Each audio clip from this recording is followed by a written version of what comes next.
सुनना। तो जिनकी यहाँ संपदा की कमी होती है, वैभव की कमी होती है, लक्ष्मी की कमी होती है, प्रतिष्ठा की कमी होती है, धन की कमी होती है, उसके लिए आज शनिवार के दिन अगर शिव की आराधना करी जाए, शनिवार के दिन अगर शंकर को जल चढ़ाया जाए, तो जिंदगी में व्यक्ति की एक बात अपने जीवन में सदा उतार कर। क्या नाम पड़ा था? कुंदकेश।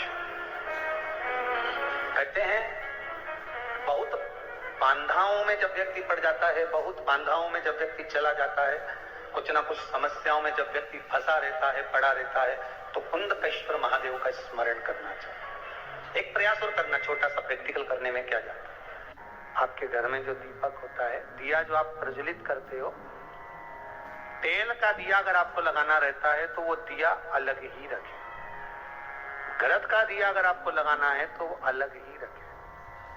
घृत के दिए में तेल का दीप नहीं लगाना चाहिए और तेल के दीप में घृत का दीप नहीं लगाना चाहिए। कई लोग कहते हैं, कई लोगों का एक प्रसंग रहता है, महाराज जी गुरुदेव हमारा इतना सा कहना है कि हम मंदिर जाते हैं, रोज दिया लगाने जाते हैं, हम भगवान को रोज दिया लगाते हैं, पर एक बात समझ में नहीं आती, हमारे सालों निकल गए दिया लगाते लगाते, उसके बाद भी मैं दुखी क्यों? भगवान ने मेरे क्यों नहीं सुनी? जब उस चोर को भगवान ने कुबेर बना दिया, केवल उसका कपड़ा जलाया, और मैंने इतने सालों से दिया लगाया, क्या भगवान मेरी नहीं सुन रहा?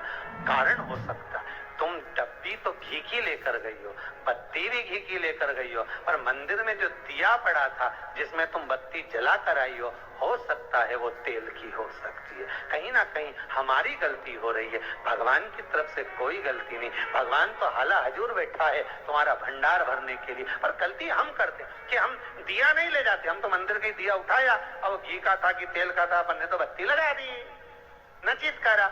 और पहले की माताएं कितनी चतुर होती थी, आटे का दिया लगाती थी कि वो दिया नया बनाओ, जरा सा आटा उसना है, रोटी बनी रही है, उसमें से दिया निकाला, लगा दिया। नहीं लगाना, दीप नहीं है। अगर आपको लगता है कि ये तेल का घी का दिया अलग होना चाहिए, इसलिए पहले मंदिरों के अंदर घृत दिया लिखा जाता था, घी का दिया, घी का दिया। आप कभी महेश्वर जाइए, महेश्वर में नर्मदा जी के घाट पर शिव मंदिर में जो दिए जलते हैं वहां लिखा रहता है ये घृत का दिया, तेल का दिया, वहां लिखा है, दिए ही जलते हैं वहां 108।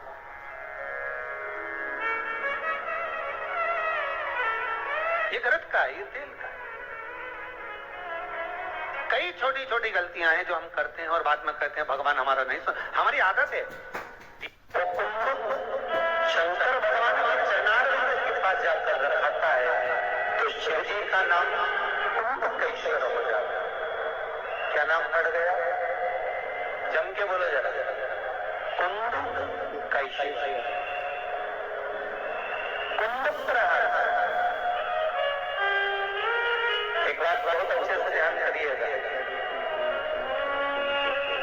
अगर आपको लगता है कि थोड़ी सी संपदा की कमी हो रही है, कोई काम नहीं बन रहा, पैसा नहीं आ रहा, या व्यापार नहीं चल रहा, या घर में पैसे नहीं ठहर रहे, या लक्ष्मी का आगमन नहीं हो पा रहा है, लक्ष्मी नहीं आ पा रही है, लक्ष्मी का प्रभाव कम पड़ पा रहा है, तो एक बेलपत्र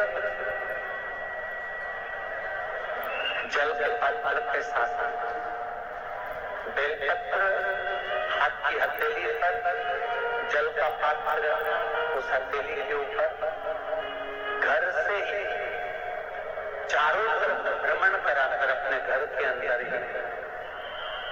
कुंदकेश्वर महादेव का नाम लेकर, जो शिवालय पास है, जो शंकर जी का मंदिर पास है, वहां पर जाकर पहले जल समर्पण कर दें, और हाथ में जो बेलपत्र है अपने कार्य का स्मरण कर वो बेलपत्र शिव जी पर समर्पित कर वहीं से थोड़ा सा जल झेल कर लेकर आए और घर में उस जल का चारों तरफ छींटा दे दीजिए।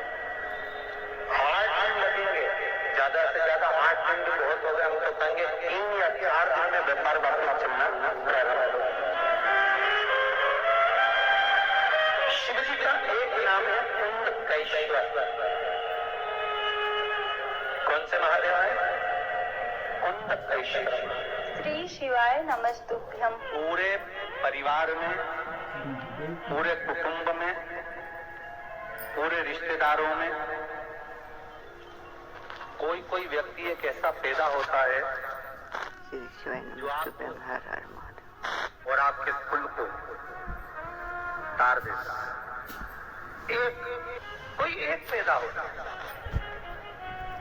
अगर एक माता के 4 पुत्र हैं, एक माता की 4 बेटियां हैं, एक माता के 2 पुत्र हैं, 3 पुत्र हैं, 5 पुत्र हैं, 6 पुत्र हैं, 6 पुत्र वधुएं हैं, 6 उनके बच्चे हैं, तो ये घर में कोई एक ऐसा पैदा होगा जो सत्कर्म में लगा रहेगा, भजन में लगा रहेगा, कीर्तन में, नाम स्मरण में, नाम भक्ति में लगा रहेगा और वो आपको तार देगा। आज सुबह कोई माता जी कह रही थी कि महाराज हमारा बहुत घाटे में चल रहे थे, बहुत तकलीफ में थे, बहुत कष्ट जीवन में आया, पर शिव महापुराण की कथा में से हमने कुछ तत्व ग्रहण कर करा तो आज पूरा परिवार सुखी हो गया। तो करा उस माता ने, करा उस एक व्यक्ति ने, और फल भोगा समझ। एक अकेला भी अगर भजन कर रहा है, एक अकेला भी अगर सत्कर्म कर रहा है, एक अकेला भी नाम जाप कर रहा है, परिवार में से किसी एक ने भी भगवत भक्ति को धारण करा है तो उसका फल संपूर्ण परिवार में, संपूर्ण कुल में प्राप्त हो जाता है। संपूर्ण दुनिया के लिए बहुत कुछ करा, परिवार के लिए, कुटुंब के लिए, सबके लिए बहुत कुछ करा, पर आपको यश नहीं मिलता। तो बेलपत्री के पेड़ के नीचे हल्दी का शिवलिंग का निर्माण करो। हल्दी पिसी हुई हल्दी का शिवलिंग का निर्माण करो, उसका पूजन कर घी का दिया लगाकर भगवान शंकर की वही हल्दी का शिवलिंग का तिलक अपने हृदय पर चाहे पुरुष हो चाहे स्त्री हो, अपने हृदय पर कंठ के पास उस तिलक को लगाएं और बाबा का विसर्जन उसी बेलपत्री के पेड़ के नीचे जल डालकर कर दें। क्या नाम पड़ा था? कुंदकेश्वर। कहते हैं बहुत बांधाओं में जब व्यक्ति पड़ जाता है, बहुत बांधाओं में जब व्यक्ति चला जाता है, कुछ न कुछ समस्याओं में जब व्यक्ति फंसा रहता है, पड़ा रहता है, तो कुंदकेश्वर महादेव का स्मरण करना चाहिए। एक प्रयास और करना, छोटा सा प्रैक्टिकल करने में क्या है। दुकान पर ग्राहक नहीं आ रहे ना, आधा घंटा हो गया कोई ग्राहक नजर नहीं आया, फालतू बैठे हो ना दुकान पर, जब ग्राहक नहीं आता तो फ्री हो, तो एक काम करो, कोई भी जरा सा हाथ में पानी लेकर कुंदकेश्वर महादेव के नाम से 51 बार, 21 बार बोलकर, 11 बार बोलकर वो पानी को दरवाजे पे छीट दो। आधा घंटा, ज्यादा से ज्यादा 20 मिनट, आधा घंटा 30 मिनट नहीं लगेंगे और ग्राहक प्रवेश करना प्रैक्टिकल करने में क्या जाए। जैसे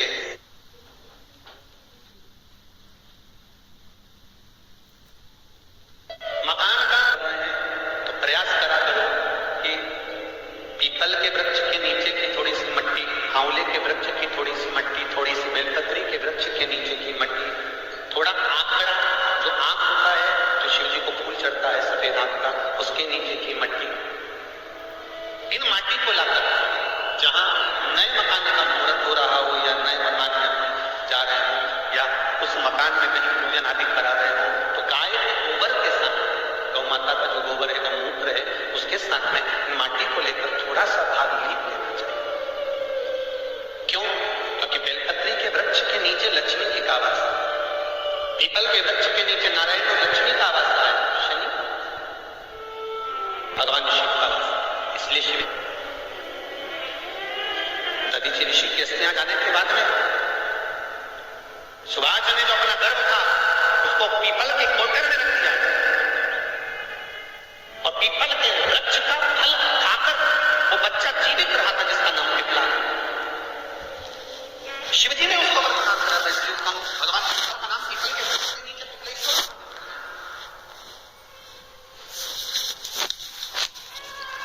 भगवान शिव का नाम पिपलेश्वर। तो यहाँ जो नारायण, भगवान विष्णु, भगवान ब्रह्मा, भगवान शिव आंवले के वृक्ष के नीचे विराजमान है अपनी अपनी संगनी के साथ, वहां की मिट्टी सुख प्रदान करती है, पीपल के वृक्ष के नीचे की मिट्टी सुख प्रदान करती है, एक पत्ती के श्री शिवाय नमस्तुभ्यम। सब बोलिए एक बार जमकर, श्री शिवाय नमस्तुभ्यम। प्रैक्टिकल जरूर करना, कहीं सीओर वाला महाराज झूठ तो नहीं बोल रहा। शास्त्रों की बातें हमारे जीवन में हमें सुख प्रदान करे, इसलिए इस भाव का आनंद करते हुए आज की कथा को विराम देते हैं। पूज्य प्रदीप मिश्रा जी ने कथा में बहुत अच्छी और अचूक बातें बताई हैं। पूज्य प्रदीप मिश्रा जी ने बताया कि अगर किसी दुकान या मकान का मुहूर्त है तो वहाँ पर हमें पहले बेलपत्री या पीपल या आकड़े के पेड़ के नीचे की मिट्टी लाकर पटक देनी चाहिए, क्योंकि कहते हैं कि बेलपत्री के नीचे हमेशा माता लक्ष्मी का वास रहता है। पूज्य प्रदीप मिश्रा जी ने बहुत अच्छे और अचूक उपाय बताए हैं। और पूज्य प्रदीप मिश्रा जी ने बताया है कि बेलपत्री के पेड़ के नीचे अगर हल्दी का शिवलिंग स्थापित करके उस पर जल समर्पित करके उसे वहीं पर समर्पित कर दिया जाए तो ऐसा करने से हमारी हर मनोकामना पूरी होगी। पूज्य प्रदीप मिश्रा जी के उपाय अगर आपको अच्छे लगे, वीडियो पसंद आई हो तो एक लाइक और एक कमेंट अवश्य करें और कमेंट बॉक्स में हर हर महादेव अवश्य लिखें। और उससे पहले प्लीज़ मेरे चैनल को लाइक, कमेंट और शेयर जरूर करें। मेरा चैनल है धार्मिक वीडियो।